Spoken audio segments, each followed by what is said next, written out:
Roberto Pereira es abogado de IPIS y abogado del periodista Christopher Acosta, es experto en temas de libertad de expresión y es un gusto tenerlo. Bienvenido, Roberto. Muy buenas noches, Jaime. A ver, conversamos con Christopher a la tarde en la rotativa del aire y cuando él nos cuenta que se entera de la demanda, él relata que vuelve al libro, se preocupa, dice no vaya a ser que algo he publicado mal.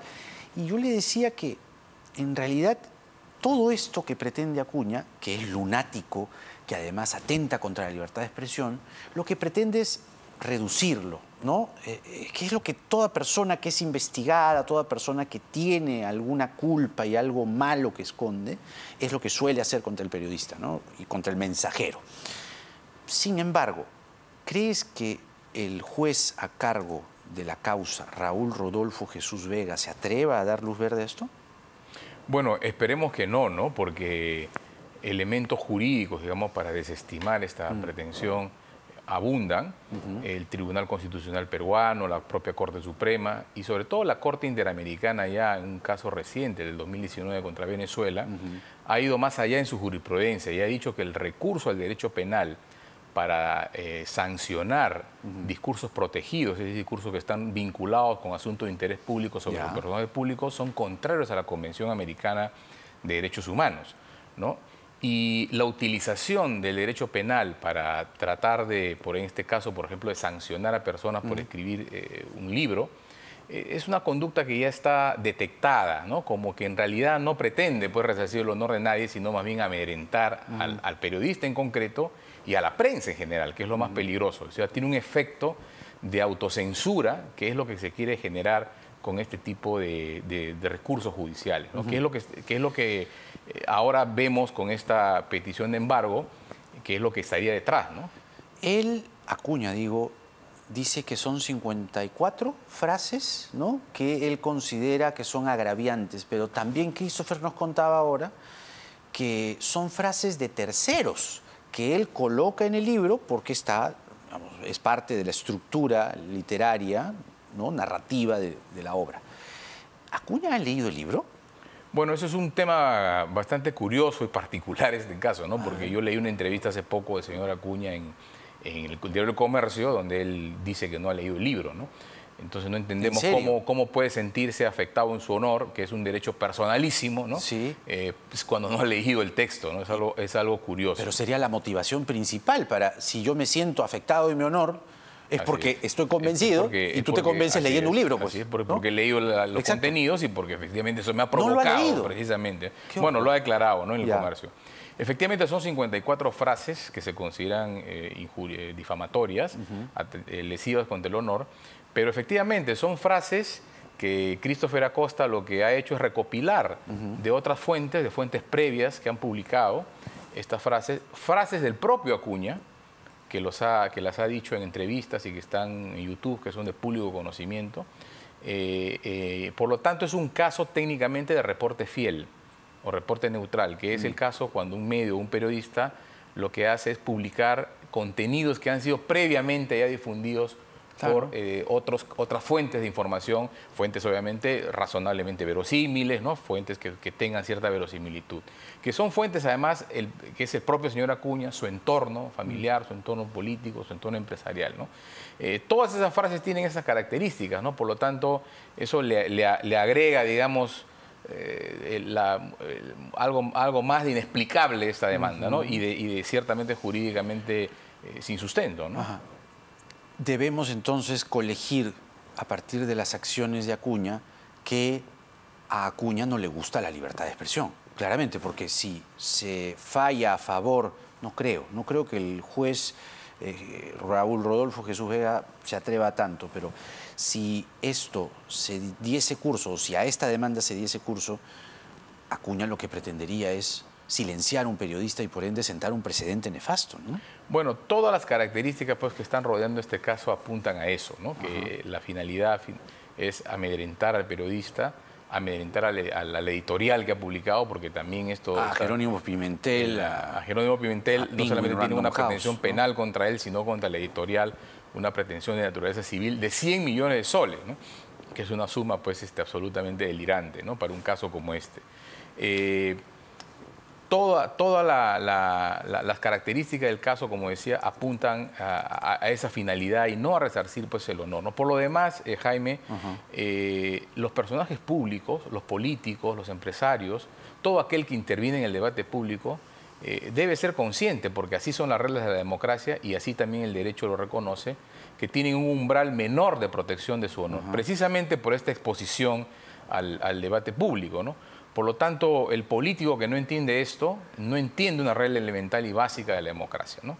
Que es que ¿Y quiere ser presidente del Perú? ¿Ha querido ser presidente del Perú más de una vez? Es que la crítica es esencial a la actividad política que ellos realizan. El escrutinio público de sus actuaciones es parte de la actividad que realizan y la democracia, eso es esencial y consustancial. Entonces, por lo tanto, no reconocer eso, recurrir al derecho penal, utilizar el sistema de justicia para acallar, para amedrentar, para silenciar, no dice bien, ¿no? De una persona, por lo menos en su entendimiento de lo que debe ser la política en un régimen democrático, ¿no?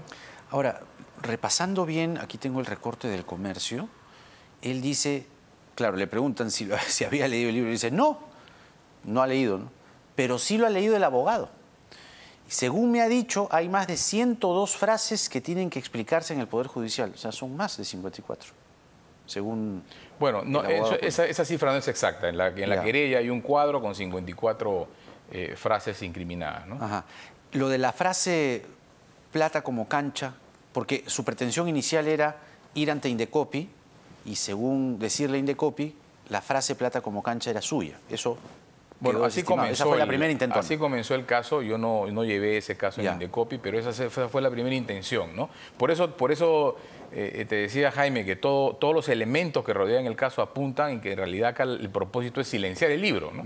Es amedrentar al periodista, es silenciar el libro, es generar una situación de autocensura respecto al señor Acuña, ¿no? Si no nos explican estas acciones jurídicas en distintos niveles, ¿no? Contra el libro.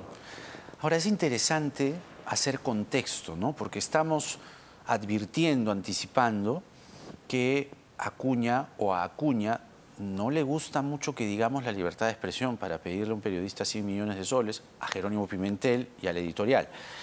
Pero el 20 de mayo, en Twitter, Acuña decía que condenaba la violencia contra los medios de comunicación y aseguraba que Alianza para el Progreso respeta la labor que cumplen los reporteros.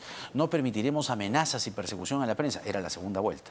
Ningún candidato debe amedrentar a los medios ni asusar a sus partidarios para que agredan a los periodistas. Bueno, eso es una defensa selectiva de la libertad de expresión, ¿no? Defiendo la libertad de expresión en la medida que no hablen de mí, ¿no? Es un poco curioso, ¿no? Yo diría antidemocrático, ¿no? Porque la libertad de expresión, como digo, ¿no? Está ampliamente reconocida en la Constitución, en los tratados internacionales, es una piedra angular del sistema democrático, protege los debates robustos. La libertad de expresión no solamente protege el discurso pues, panegírico, ¿no? Laudatorio, neutro.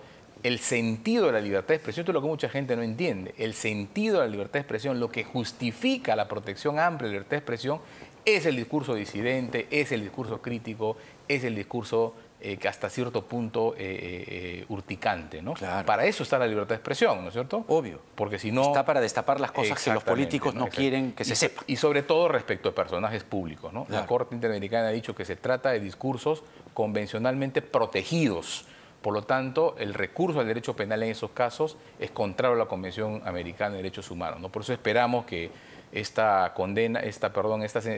demanda o esta denuncia sea adecuadamente merituada por el juez, ¿no? Y tiene todos los elementos jurídicos para desestimarla, ¿no? Roberto Pereira, abogado del periodista Christopher Acosta, con nosotros. Gracias, Roberto. Muy buenas noches. ¿Cuándo está resolviéndose esto? No sabemos. Ya las diligencias legales o que están previstas en este tipo de procesos ya se han realizado y esperemos pues una pronta resolución del juez ya para de una vez zanjar este tema, ¿no? La del estribo, ¿no se podría pensar en una contrademanda? No, en principio no. En principio no es un tema que se haya planteado.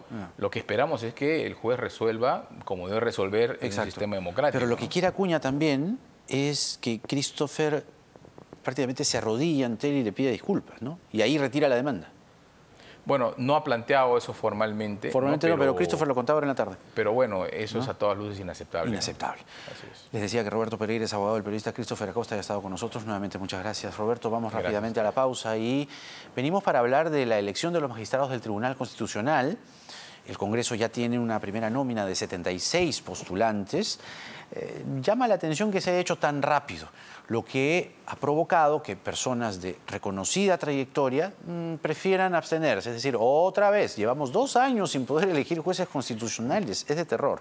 Viene para conversar el expresidente de la Comisión Interamericana de Derechos Humanos, Carlos Ayala, venezolano él, porque es parte de un grupo de expertos que está siguiendo de cerca la elección de magistrados del TC, que no es poca cosa, porque nada está dicho.